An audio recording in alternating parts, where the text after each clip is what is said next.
With Halloween approaching, there are only a few weeks left to go apple picking in southern New England. And as with most harvests, weather can impact the quality of the fruit. When you get one in every cluster, you get really nice sized fruit. The Barden family in North Scituate has grown apples for almost 100 years. The orchard began in 1930. Generations of Bardens have managed the stand of trees through heat, cold, storms, and in 2024, a lot of rain. Apple scab is a big issue.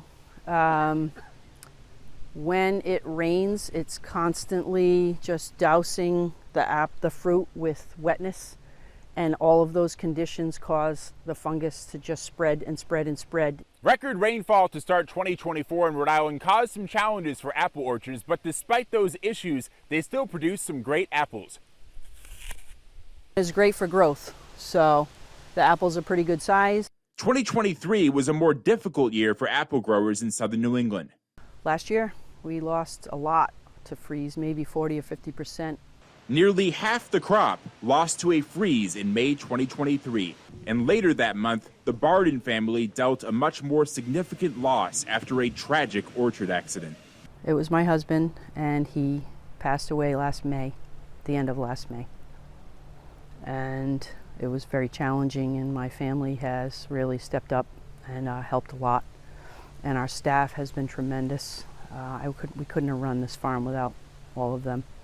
Sandra Barden now moving forward without the man who she says knew everything there was to know about growing apples. He loved it. It was his passion.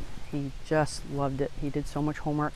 And that's the reason why this farm has the varieties that we have, because he just knew what to look for. Customers old and young visit to pick their own. Glad to see the orchard's legacy lives on. It's beautiful here. So many delicious apples, lots to pick from. Hazel's finally tall enough that she can actually pick her own. Apple season has already ended at some orchards that have early season varieties. Here at Barden's, the fruit is expected to hold out until early November. Until we get 3 23-degree nights. That usually takes the apples. Barden does remember an unseasonably warm fall in 2004 when picking continued into December, perhaps a sign of our changing climate. But don't count on that happening this year. In North Scituate, meteorologist Nick Russo, NBC 10 News.